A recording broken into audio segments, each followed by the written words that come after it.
पर तीसरे दिन से रैंडी के साथ कुछ ऐसा होना शुरू हुआ जो आप नहीं चाहोगे कि वो आपके साथ हो। पर ये तो बस ट्रेलर था और इसके बाद रैंडी के साथ कुछ ऐसी चीजें हुई जो आपको हैरान कर देगी। तो ये कहानी शुरू होती है 1963 में, जहां पर एक लड़का जिसका नाम रैंडी रैंडी ऑर्टन नहीं, रैंडी गार्डनर, तो उनके यहाँ पर एक साइंस फेयर था जहाँ पर उन्हें अपना साइंस एक्सपेरिमेंट दिखाना था। उनके दिमाग में यह आइडिया आया कि वो 11 दिनों तक बिना सोए रहेंगे ताकि वो वर्ल्ड रिकॉर्ड तोड़ पाए। उसके साथ उसके 2 दोस्त थे जो ये देखते कि रैंडी जगा रहे, और अब फाइनली वो दिन आ गया था जब रैंडी को इस एक्सपेरिमेंट को करना था।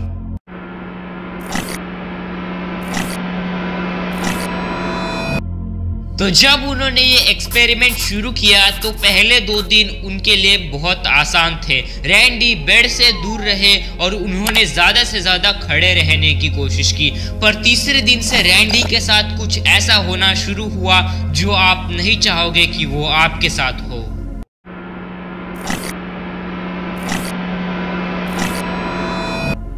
तीसरे दिन में वो नॉशियस फील कर रहे थे और उन्होंने संतरे खाए ताकि उन्हें उल्टी ना आए। पर ये तो बस ट्रेलर था और इसके बाद रैंडी के साथ कुछ ऐसी चीजें हुई जो आपको हैरान कर देगी।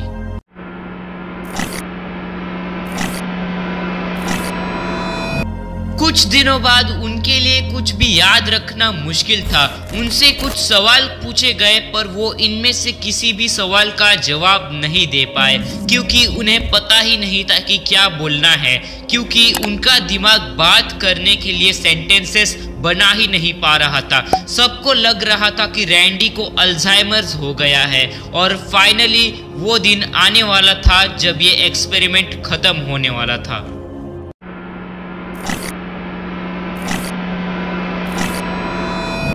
जनवरी 8, 1964 को रात के 2 बजे उन्होंने वर्ल्ड रिकॉर्ड तोड़ दिया। वो 264 आवर्स यानी 11 दिनों तक बिना सोए रहे और फिर उन्हें तुरंत हॉस्पिटल ले जाया गया। रिसर्चर्स ने उनके सिर पर इलेक्ट्रोड्स लगा दिए उनकी ब्रेन वेव्स को मॉनिटर करने के लिए, और रैंडी को नींद आ गई, वो सो गए। वो कंटिन्यूसली सोते रहे 14 घंटों तक, और जब वो उठे तब वो ठीक से चल भी नहीं पा रहे थे। और फिर डॉक्टर ने उनसे उनका नाम पूछा, क्या तुम्हें तुम्हारा नाम याद है? मेरा नाम है रैंडी ऑर्टन।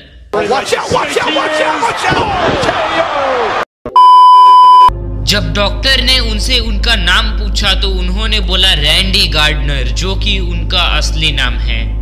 इस एक्सपेरिमेंट के कारण रैंडी और उसके दोस्तों को साइंस फेयर में फर्स्ट प्राइज मिला, पर इस एक्सपेरिमेंट ने रैंडी की लाइफ चेंज कर दी। इस एक्सपेरिमेंट के बाद उन्हें उनकी लाइफ में प्रॉब्लम्स झेलनी पड़ी।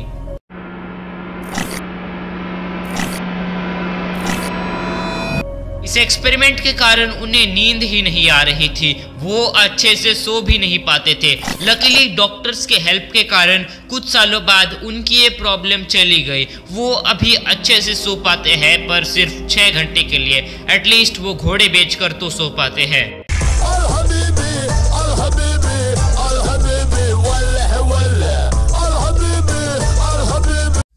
हेल हबीबी न्यूज पर आप सबका स्वागत होती है, sponsored by hello Habibi spider killer spray and powered by hello Habibi coaching classes. और अभी कोर्सुन ने बोला घोड़े बेचकर सोती है, पर जिन लोगों के पास घोड़े ही नहीं होती वो घोड़ा बेचकर कैसे सोती? और इस पर चर्चा करने के लिए हमारे साथ जुड़े हुई होती पत्रकार बबलू। तो भिड़ लोग, अपने गुड़चाल में अपन यहाँ पर घोड़े खरीदने आया है और फिर उन घोड़ों को बेचकर अपन सोएगा। हुई सही होती, घोड़े बेचकर क्यों सोती जब आपने घोड़े खरीदे ही नहीं होती?